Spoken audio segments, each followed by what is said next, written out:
저는 너무 일상적으로 불법 의료 행위를 해왔네요. 지금도 하고 있을 텐데 어떡합니까? 안녕하세요. 정신과 간호사 박세인입니다. 제가 정치적인 얘기는 별로 하고 싶지 않았는데 이건 정치에 대한 얘기라기보다는 그냥 우리의 이야기다 싶어서 어쩌면 좀 예민할 수 있는 이슈에 대해 말해볼까 합니다. 오늘은 제가 14년 동안 임상의 간호사로 일하며 행했던 불법 행위에 대해 이야기합니다.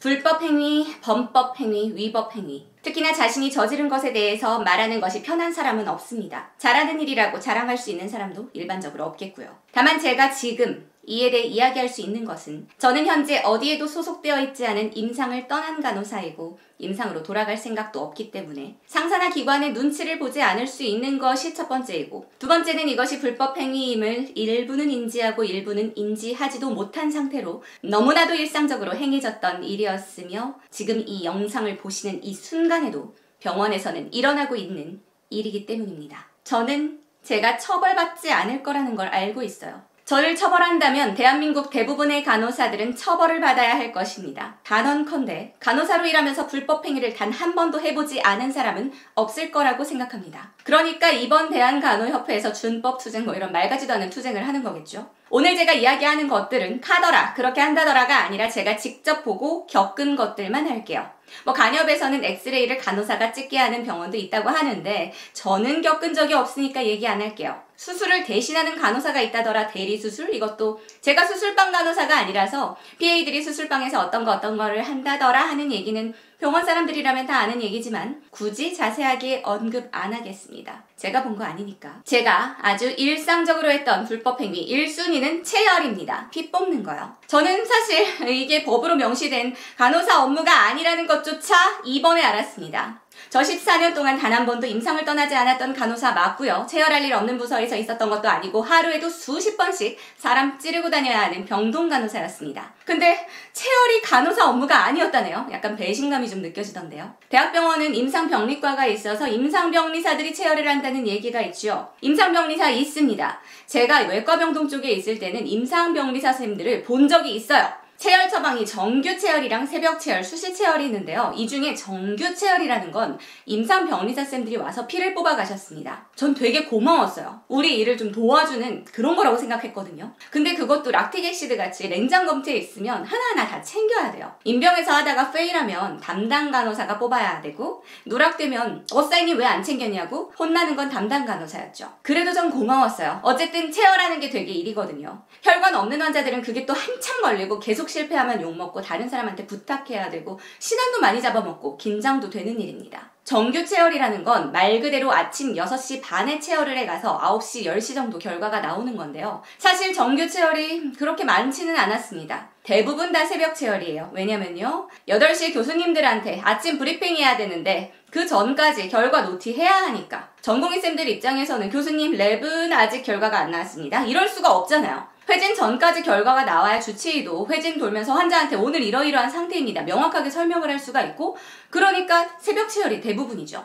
9시부터는 교수님들 외래진료 보러 가셔야 되니까. 새벽 4시, 5시부터 피를 뽑는 거죠. 누가? 간호사가. 임병은 정규 체열 6시 반 것만 해준다니까요. 24시간 수시로 피검사 처방 나는 것도 그것도 다 간호사가 합니다. 더 황당한 건 제가 이 임병쌤들이랑 같이 체열을 했던 게 고작 2년 3개월이에요. 그 이후엔 제가 계속 정신과에 있었잖아요. 정신과 병동에는 아예 임병쌤들이 들어오질 않았습니다. 출입 자체를 안 했어요. 그 히스토리가 골 때립니다. 우리 병동에서 체열하다가 환자가 발로 차서 임상병리사가 맞았대요. 그 이후로 무섭다고 못 들어오겠다고 해서 우리 병동 체열은 정규 체열이고 수시 체열이고 전부 간호사가 한다고 정해진 거예요. 간호사는 맞아도 되나 보죠. 우리는 일하면서 꽤 맞았는데. 저는 병동 처음 갔을 때부터 이미 그런 상황이었으니까 당연히 임병이 그냥 안 들어오는 병동인가 했죠. 정신과니까 체열이 별로 없을까요? 아니요, 그렇지 않습니다. IV 정맥주사 자체는 다른 병동보다 별로 없는 게 맞는데 체열은 꽤 많습니다. 리튬이나 발프릭 액시드, 클로자릴 같이 약물 농도를 수시로 모니터링해야 하는 정신과 약물들이 있습니다. 저희 병동은 월요일, 목요일이 정규 팔로우하는 날이라 그런 날에는 정말 산더미같이 체열을 하고 돌아다녔습니다. 근데 이제 와서 그게 불법 행위였다는 걸 알았는데 얼마나 황당해요? 저는 너무 일상적으로 불법 의료 행위를 해왔네요. 지금도 하고 있을 텐데 어떡합니까? 다 잡아가야 할까요?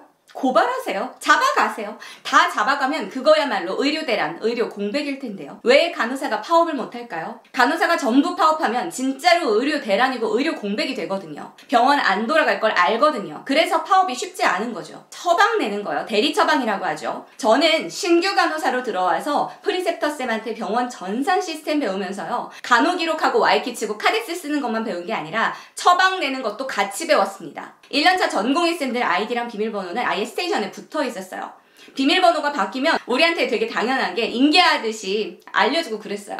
왜 그런 걸 가르쳤을까요? 간호사가 감히 의사 업무를 넘봐서 단독 의료 행위를 하려고 그랬을까요? 외과는 수술을 하는 과잖아요. 콜이 안 되는 일도 비일비재하고 콜이 됐다고 해도 처방이 안 납니다. 뭐 환자가 열이 난다고 노티를 하면 대노간 주세요. 끝이에요. 대노간 처방이 안 나요. 심지어 대노간 주세요 이 한마디를 땡땡땡 환자에게 대노간 1/R을 NS 100ml에 믹스해서 100cc/h로 IV 인퓨전 합시다. 이렇게 찰떡같이 알아들어야 합니다. 그리고 그렇게 찰떡같이 처방을 내야 합니다. 처방이 안 나면 약국에서 약을 가져올 수가 없어요.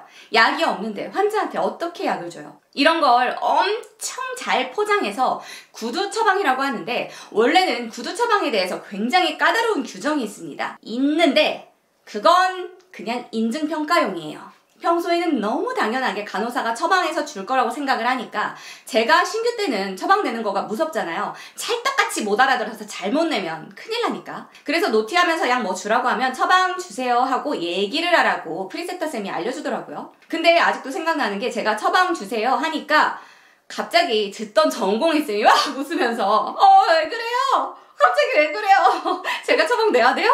이러는 거예요. 그리고 컨펌 처방이라고 하는 게 있는데요. 입원 환자 같은 경우에는 다음날 정기 처방을 말합니다. 기본적으로 들어가는 처방들, 처치, 투약, 식사 이런 것들이요. 이건 보통 자정 전에 나는 거고요. 오늘 입원한 환자 같은 경우에는 컨펌 처방을 밤 12시에 낼 수는 없잖아요. 입원한 첫날에 아무것도 안 할 수는 없으니까. 근데 수술하는 과는 수술이 몇 시에 끝날지 장담을 못 하잖아요. 외과 황감하시는 분들은 입원해서 첫날은 키 몸무게 재고 체열하고 보통 외박 갔다가 다음날부터 항암제를 답니다. 뭐 한 7차 8차 이렇게 되시면 되게 익숙하게 그렇게 하시거든요. 근데 그 키 몸무게 재고 체열하는 처방이 안 나잖아요. 처음에 한두 시간은 좀 기다리시다가 저녁 때가 돼도 컨펌 처방이 안 나면 이제 막 컴플레인 들어옵니다. 왜 이렇게 기다리게 하냐고 막 화를 내시죠. 콜? 안 돼요. 그러면 이제 시니어쌤한테 어떡하냐고 하면 시니어쌤이 한숨을 푹푹 쉬고 컨펌 처방이 납니다. 그 처방은 누가 냈을까요? 처방 내는 게 그냥 우리한테만 너무 일상이 된 게 아니라요. 다른 파트에서도 당연히 그런 줄 아는 게 문제입니다. 심지어 약물 처방이 이상하게 났어요. 0.5T로 쪼갤 수가 없는 약인데 반띠짜리 처방이 났어요. 그러면 약국에서 전화가 와요. 어디로? 병동으로. 병동으로 전화해서 뭘 어쩌라는 거겠어요? 처방 바꾸라는 거죠. 처방 바꾸라는 전화를 왜 간호사한테 할까요? 처방 낸 의사 이름이 처방전에 찍혀 있는데요. 심지어 병동에서 응급 상황이 생기면 일단 이 박스에 있는 약물을 쓰잖아요. CPR 끝나고 나면 주임 간호사가 하는 중요한 일 중에 하나가 의사 아이디 열어서 처방 넣어가지고 약 개수 맞추는 거예요. 응급 상황에서 뭐 주세요 하고 다들 말은 해놓고 상황 끝나고 나서 자기가 주자고 한 약물들, 용량들 기억하고 처방 내는 사람이 없어요. 어사인이 기록한 거 가지고 그냥 주임 간호사가 처방 넣는 거죠. 이게 다 불법이라고 일일이 생각을 해가면서 할까요? 그렇게 안 하면 일이 안 돌아가니까 루틴으로 이렇게 하는 거야 하고 관행적으로 교육을 시키고 교육받은 대로 하는 거죠. 그냥 당연하게. 드레싱도 원래는 닥터주압입니다. 근데 저는 그것도 또 몰랐어요. 외과에서는 맨날 내가 드레싱 하다가 정신과 오니까 드레싱은 인턴쌤 콜해가지고 하면 된다고 해서 그것도 또 컬처 쇼크였거든요. 외과 수술에는 인턴도 들어갑니다. 전부 다 수술 들어가면 병동에 아무도 올 수 있는 사람이 없겠죠. 근데 10분만 지나도 흥건하게 삼출물이 새서 우징되는 배권 가진 사람이 있다고 해봐요. 패드로 2겹, 3겹씩 대놨는데 금방 척척하게 젖고 있어요. 겉에 패드만 갈 수 있나요? 환자 보호자들 소독해달라고 하는데 의사는 전부 다 수술방 들어갔고 몇 시간 후에 나올지는 저도 모르겠습니다. 그냥 좀 척척하고 좀 찝찝하고 좀 감염될 위험도 있긴 한데 방법이 없네요. 유감입니다. 하고 나올 수는 없잖아요. 뭐 어떻게 운 좋게 지나가던 인턴쌤을 붙잡아서 한번 했다고 해요. 10분 지나니까 또 척척해지고 30분 지나니까 침대로 줄줄 흘러요. 그게 24시간이고 한두 명이 아닌데 어떻게 할까요? 간호사가 드레싱 하는 겁니다. 불법 의료행위 얘기에서 PA, Physician Assistant 얘기가 빠질 수가 없겠죠. 저는 PA가 전문 간호사인 줄 알았어요. 학생 때. Nurse Practitioner. 실제로 병원에서 MP쌤하고 부르거든요. 근데 다릅니다. 전문 간호사랑 PA는 달라요. 전문 간호사라는 게 우리나라 의료법에도 있기는 합니다. 교육과정도 대학원처럼 있고요. 뭐 노인, 임상, 정신 어쩌고 해서 종류도 딱 정해져 있습니다. 근데 이거에서 뭐 어떤 식으로 메리트가 있고 인정을 받는 부분은 어떤 거고 하는 거에 대해서는 다들 좀 더 공부를 해서 전문성이 있게 되는 거지? 그냥 딱 잘라 말해서 우리나라에서 MP를 한다고 하면 이력서에 한 줄 추가되는 거 말고는 그렇게 득될 게 없습니다. 외국은 다르다고 하는데 어쨌든 우리나라는 그래요. 학생 때는 전문 간호사까지는 해야 만렙 찍는 거지 하고 당연히 해야겠다 생각하다가도 임상에 있을수록 회의적으로 보게 되는 게 전문 간호사입니다. 근데 그거는 별로 이득은 없어도 그냥 일단 법적으로 인정은 되는 자격입니다. PA는 달라요. PA는 아예 법의 테두리 밖에 있는 존재입니다. 있는데 없는 사람들입니다. 일은 하는데 내가 아니라 다른 사람인 척하면서 일해야 합니다. 왜냐면 없는 사람이어야 하니까. 자기가 한 거라도 자기 아이디로 기록을 못합니다. 무슨 카게무시야, 그림자 분신술의 그림자처럼. 일은 하는데 법적으로 떳떳하지가 못한 거죠. 그러니까 문제가 생기면 어디에서도 보호를 못 받습니다. PA는 많이들 아시겠지만 전공의가 부족한 과에서 뽑습니다. 전공의가 해야 하는 업무가 있는데 지원자가 없어서 전공의가 없다 그러면 간호사를 뽑아서 그 일을 시킵니다. 누군가는 해야 하잖아요. 근데 의사가 하는 업무를 간호사가 하는 게 티가 나면 안 되니까 PA 간호사들은 교수님들 아이디를 씁니다. 처방도 교수님들 이름으로 납니다.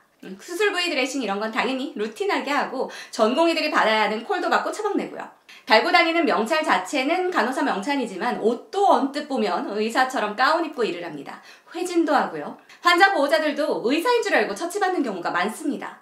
드레싱만 할까요? 일반 간호사들은 손도 못 대는 체스트 튜브도 뺍니다. 병동에서 보는 것만 그 정도인데 PA 없이 수술방 안 돌아간다는 건 안 봐도 다들 그냥 아는 얘기겠죠. 제 동기도 PA 하던 애가 있는데 심장 초음파를 찍더라고요. 그땐 그냥 별 생각 없이 너 멋있다 그런 것도 할 줄 아네 했는데 간호사가 심장 초음파 찍는 게 말이 되나요? 또 웃기는 건 PA쌤들이 내는 처방은 간호사들이 오히려 일하기가 편합니다. 뭐 애매하고 더 확인할 거 없이 되게 디테일하게 처방을 줘요.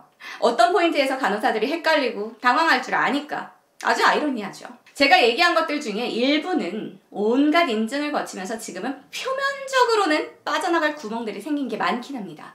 예를 들어서 의사 아이디랑 비밀번호를 예전에는 표로 만들어가지고 PC 옆에 쫙 붙여놨다 하면 이제는 그런 거 다 떼라고 해서 각자 가지고 있고 약국에서 약처방 잘못 났다고 콜하는 것도 병동으로 콜하고 말던 걸 이젠 병동으로 전화해서 누구 엔전번호를 알려달라고 해서 의사한테 콜을 하는 식으로요. 그런 식으로 점점다리 덮기 힘든 것들, 뭐 PA라던가 체열이라던가 이런 것들은 어떻게 손을 쓸 수가 없으니까 여전히 하던 대로 하고 있겠죠. 의사 아이디 열어서 처방하지 말아라 하는 얘기가 잊을만 하면 한 번씩 간호본부 공지사항으로 내려오는 이유는 대리 처방이 계속되고 있다는 말이랑 똑같은 거죠. 중요한 포인트는 여기서 간호부가 대책은 안 준다는 겁니다. 간호사들이 일하면서 대리 처방을 왜 할 수밖에 없는지 그 어쩔 수 없는 상황에 대해서 간호부가 모를 리가 없을 텐데 그냥 하지 말라고 앵무새처럼 공지만 때리는 거죠. 왜요? 문제가 생기면 우리는 하지 말라고 했는데 저 간호사가 개인적으로 불법을 저질렀다고 꼬리를 자를 수 있으니까요. 대한간호협회 게시판 들어가 보신 분들은 아시겠지만 간호법이 극적으로 국회 통과되자마자 다시 폐기될 상황이 되니까 파업하라고 아주 그냥 난리가 났습니다. 뭘 눈치 보고 있냐고, 남들 다 파업하는데 우린 왜 못하냐고. 간협에서는 뭐 준법 투쟁을 하겠다, 면허증 반납 운동을 하겠다 하는데 정작 병원에서는 한마디도 없다고 너무 일상적이고 조용하게 똑같이 흘러간다고 하더라고요. 그 와중에 혼자 무슨 면허증을 반납하고 무슨 준법 투쟁을 하냐고요. 전 준법 투쟁 하겠습니다. 간호사의 업무가 아니니 체열도 안 하겠습니다 하면 옆에 있는 다른 간호사 시키지 않겠어요? 안 하겠다고 하면 수간호사 시키지 않겠어요? 그리고 나서 이 상황이 지나가고 나면 준법 투쟁을 한 사람만 이상한 사람으로 찍히고 끝나지 않겠어요? 뭘 하고는 있냐고. 현장은 왜 이렇게 조용하냐고 하죠. 협조 요청, 공문 한 장 내려온 게 없는 거죠. 뭐 개인적으로 연차를 쓰래. 공문을 내려보내고 기관 관리자급 소환해서 결집을 시킬 생각을 해야지. 광화문 앞에 모이면 뭐예요? 기사가 안 나는데. 파급력 있는 행동을 해야 국민들이 알고 주목을 할 거 아닙니까? 간협은 여전히 소통을 안 합니다. 전 간협회장이 바뀌었는지도 몰랐어요. 이거 보시는 분들 중에 간협회장이 바뀌었는지 어디서 뭐 하던 선생님인지 아시는 분 계세요? 저는 이번에 눈물 흘리는 간협회장 뉴스 사진을 봤는데 처음 보는 얼굴이길래 이건 누구지? 하고 그때 찾아봤잖아요. 지금 새로 바뀐 분 말고 전 회장이 10년 넘게 같은 사람이 했던 건 또 아셨나요? 제가 임상을 떠나서 그럴까요? 임상에 있었어도 똑같았을 거예요. 관심이 없어서 그나마 저는 관심이 있는 편이에요. 가끔 들여다보고 까기라도 하잖아요. 간호사들은 게시판에서 뭐하고 있냐고 아우성들을 치고 있는데 간협은 기자들이랑만 소통을 합니다. 간협 회장님이 단식을 하고 간호법 통과가 안 됐다고 오열을 하신 줄 뉴스를 보고 알았습니다. 우리의 대표가 뭘 하는지 기자들보다 간호사들이 먼저 알아야 하는 게 맞지 않을까요? 밥을 왜 안 드세요? 밥 드세요. 그리고 울지 말고 해결을 좀 하세요. 게시판에 이런 글들 보기는 하십니까? 알기는 하십니까? 간호사들은 간협 회장님이 밥 굶는 것보다 현장의 목소리를 듣고 우리랑 소통을 하는 걸 원합니다. 단식할 시간에 차라리 게시판에 답글을 다세요. 저는 15년째 간호사 면허를 가지고 있고 14년을 임상에 있었지만 내 직역을 대표한다는 단체인 간협과 소통하는 방법을 모릅니다. 아는 사람 있나요? 홈페이지요. 간협은 홈페이지 게시판에 답글을 안답니다. 그냥 간호사들끼리만 어쩌고저쩌고 하는데요. 이 민원 게시판에도 굉장히 선택적으로 답이 달리고 아주 형식적으로만 얘기를 합니다. 대표적인 예로 암만 사람들이 직선제로 바꾸라고 한 목소리로 얘기를 해도 들은 척도 안 하는 곳인데 소통의 창구로 볼 수 있겠습니까? 심지어 왜 간호법 통과랑 상관없는 간협 회장 간선제를 끌고 오냐고 게시판 담당자가 답글을 달았던데요. 간호법이 제정되느냐 폐기되느냐 하는 아주 중차대한 일이 생겼는데 간호사를 대표한다는 단체가 누가 어떻게 뽑혔는지도 모르는 사람들이고 하다못해 일이라도 잘하면 모르겠는데 기본적인 소통 자체가 안 되니까 그런 거 아닙니까? 간호사의 98%가 단체 행동할 결심을 했다고 준비됐다고 앞장서라고 하는데 그 와중에도 결집을 못 시키고 있잖아요. 이게 무능력이 아니면 뭡니까? 대한간호협회는 임원 선거제도 개선안을 마련하기 위해 노력하고 있습니다. 이런 의미 없는 복붙 답변만 하고 있죠.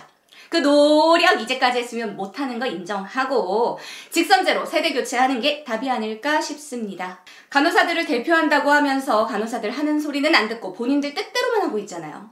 준법 투쟁한다고 대리수술 안 하겠다고 하면 간호법 통과되면 다시 대리수술을 하라는 얘기예요?